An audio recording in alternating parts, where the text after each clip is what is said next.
Welcome to the fundamentals of quantum Huna, and I should say the fundamental principles of quantum Huna. And so I'd like to introduce you to myself. I'm Dr. Yates Canipe, and with me is Sarah Eftink. Hello. And we're going to be talking to you about it. And basically, when we started doing our research on Huna, I started many years ago in teaching Huna in some of their seminars on other subjects that I do. And Huna, with you, came about, 7 or 8 years ago. Mm-hmm. And you got into Huna through doing other healing with oils and so forth. Yeah. So give us a little bit of that background. I started using essential oils, and in the research that I was doing about essential oils, each oil had its own frequency, and the frequency in the oils were able to actually change the molecular structure of a cell within the body. Now, it was very interesting to know that these frequencies was actually able to assist in clearing or healing the body by using the frequencies. So then I started studying more of the energy aspect of how this was working, and then I started studying reflexology, which works with the meridians and chi, and then started doing Reiki, and that led me to Huna. And we both started looking at Huna from an energetic standpoint, and come to some, what we think are some startling reservations or revelations about Huna itself. And so we started, presenting it from the standpoint of energy in the very beginning. And that's the reason we gave it the name quantum. Because if you go look at it as we are all energy, everything is energy. And the energy that coalesces together because of certain frequencies and certain amplitudes and certain intelligence within that energy, all causes it to coalesce into a pair of glasses, or into a human being, or into a shirt, or into the other material that you see in the material world. Or colors, emotion, anything. And it's all energy. And so when we started looking at it and going back and looking at the ancient Hawaiian and their way of life and the words that they use, then suddenly it became very clear that everything that they were talking about was energy, and they very much understood that the human being is an energy being first and a flesh and blood being second. The flesh and blood just being one form of energy that constitutes what we refer to today as the human being. But there's much more to that. And in that fundamental, three things came very apparent in looking at, and even going back and we picked 4 words here to demonstrate that. But let's talk about one in particular, and that's the word ha. And ha means breath. And so you see a lot of this in that, and so it all comes back to breathing and the fact that the human being is an energy generating machine, much different from any other living organism from that aspect of being able to generate energy for specific purposes designed by the conscious mind or created by the conscious mind, which doesn't exist in a lot of the other living organisms, whether they be trees or mammals or fish or whatever the case may be. So looking at it from that aspect, and then we started looking at breathing as the inner-generating mechanism within a human being and what it really led to. And there was 3 fundamental things in Huna that are there that's the basis of everything they do. One is the concept of energy, which is generated through breath, and we'll go through that in detail. What's also generated through the food that you eat, the metabolism. Your liver breaks down your food into sugar and the glucose and stuff like that, which makes energy. Yeah, but the key thing here is that you as a conscious human being have the ability to generate new kinds of energy, different kinds of energies, and do things with energy that other living organisms cannot do. And it's all tied to the breath. And so we'll spend some time on the breath and the generation of energy thereof. The second concept that is very prevalent in all of of Hawaii is the concept of the three selves. And this is being that you're made up of three energetic beings. And we'll name them a little bit later. Well, we'll name them now. Being Uhani, Unihipili, and Amakua. And in their concept, these were three distinct entities, all energy, residing within the flesh and blood body. So at this point, we've talked about the flesh and blood body being one entity, and the three selves, being three more entities. And actually, their concept contained 10 entities, which we'll talk about a little bit later. But in looking at the three selves, today in modern science, they look at them in a lot of different ways. From a psychology standpoint, a psychiatric standpoint, they look at them as the conscious, the subconscious, and the spirit. Or superconscious. Or the superconscious. Freudian aspect. Or, the Freudian aspect of the thing that's outside of your body. The fact is that if you go look very closely at what the Hawaiians are doing, all three cells resided in the body, and they coexisted together. And one is like the large energy body, and inside of that energy body, at a different frequency and different magnitude, was another entity, and inside of that entity was another entity. And they gave names to relate to these three energetic, and they all have different energies, all have different purposes to perform, but all being actually one, emanating out from and being hosted by, the physical body. So radiating from that out is various energy fields that interact with other energy fields in the universe, whether it be Sarah sitting across, or Chase behind the camera, or Mao Zedong, long dead in China. It all comes down to that. Now, the third principle that you want to understand, and that was very, very prevalent in all of the three cells and with energy and breathing, was that of harmony.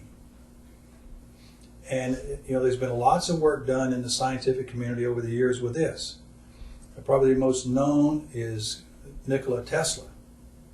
And in Tesla's theories he put out, and he demonstrated very nicely, is that everything has a resonant frequency. In other words, you're coalesced by the energy based on what the frequency and energy are, and some of those are in harmony with each other, and some of them don't match up. And so harmony was, and they refer to it as harmony, but what it amounts to is harmonic and resonance. That if that frequency and amplitude and intelligence of that energy, can be focused by the human being. So they looked at it as harmony, the three selves, all energetic bodies, all with specific functions, and the energy source being the breathing and of course the ingestion of food. But all of that was dependent upon oxygen. Tell us about oxygen and how it gets in there. Well, oxygen, you breathe, number one. You breathe in oxygen, and your body, converts the oxygen in the lungs and disperses it, in your blood throughout your body, and then picks up carbon dioxide and brings it back, and then you exhale it out. And the Hawaiians had a word for this breathing, and it was called the ha breath. And in the breathing, they had a ratio that was contained inside the breathing. The ratio, I will give this to better explain what the ha breath is 1, 1, 1, 1. The first one was the inhalation, the second one was you hold, and the third one was the exhale, and the fourth was a pause, or you can just repeat the hold. Now, to demonstrate this, the ratio is like you inhale, should I just... Yeah, go ahead. Well, you inhale, hold, exhale, and pause for the next breath, right? And in normal automated mode, and we'll talk about which self controls this, in your normal automated mode, the ratio is 1, 1, 1, 1. In other words, you inhale for about the same amount of time that you hold a breath, that you exhale, that you then pause. If I was to exaggerate here on a 1-1-1, and I'll do a 4 count. And 4 is very important because the word ha, which is breath in Hawaiian, also is the word 4. And it's not a coincidence. It was done on purpose. And so I'll just use 4 then as, so if I was to inhale, and you can count for me, Sarah. So I inhale. Inhale, 2, 3, 4. Hold, 2, 3, 4.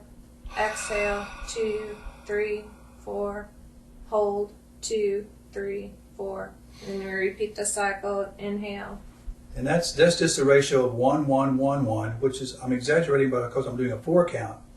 But in the normal everyday life, you're breathing at a ratio of 1-1-1-1, where you're inhaling for about the same amount of time that you're holding the breath, for about the same amount of time that you're exhaling the breath, for about the same amount of time that you're pausing between breaths. And that's the basic, and that's all done automatically when you sleep, when you're awake, in your normal working everyday life. Now the ha breath changes that ratio, and one of the things we'll talk about here, anytime that you take conscious control of your breathing, you are in an altered state, which is very, very important when we get on into purpose, intention, where you're going with your breath, what you want to do with it, what you want to do with the energy you generate. So let's go through real quick then the ratio for the ha breath. The ratio for the ha breath is 1, 1, 2, 0.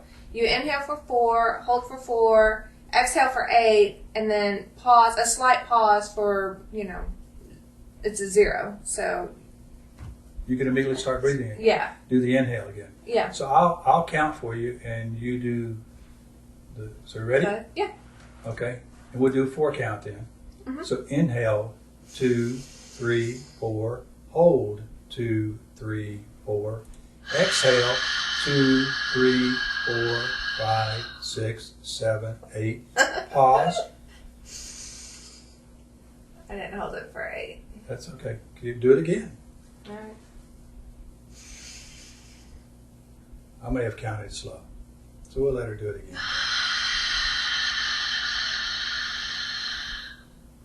Now, you ask yourself, why is a ha breath important, and how does it generate energy? Think about it. It's actually very simple when you think about it. In your normal everyday breathing, the amount of air that you exhale in a normal breath is not 100% of the air contained within your lungs. You're only actually discharging a very small. So pick a number. Let's say that on your exhale that 40% of the air leaves your lungs. That means that 60% of the air is still in there, but has been depleted of oxygen, which you're needing to put in your bloodstream. But if you exaggerate the exhale,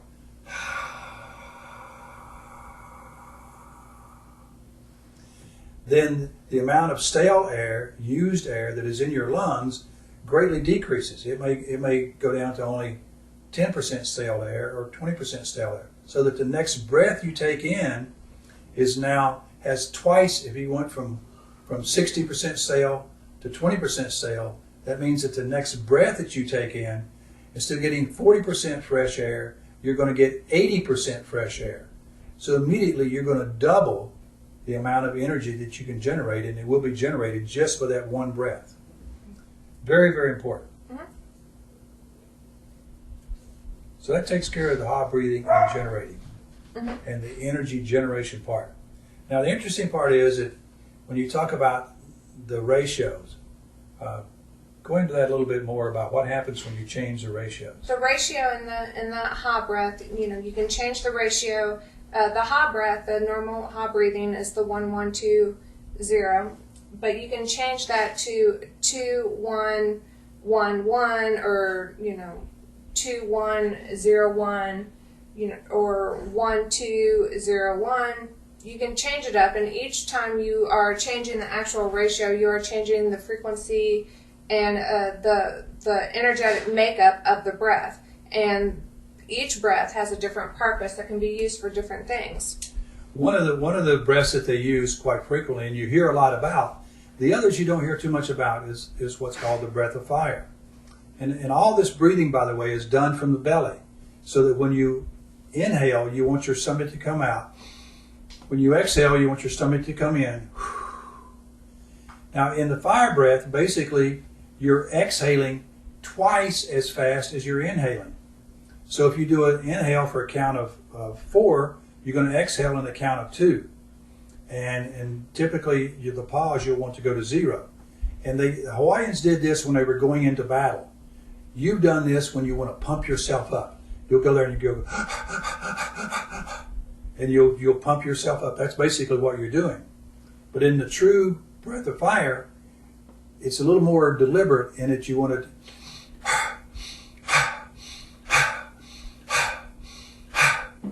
where you are breathing in for twice as long as you're exhaling.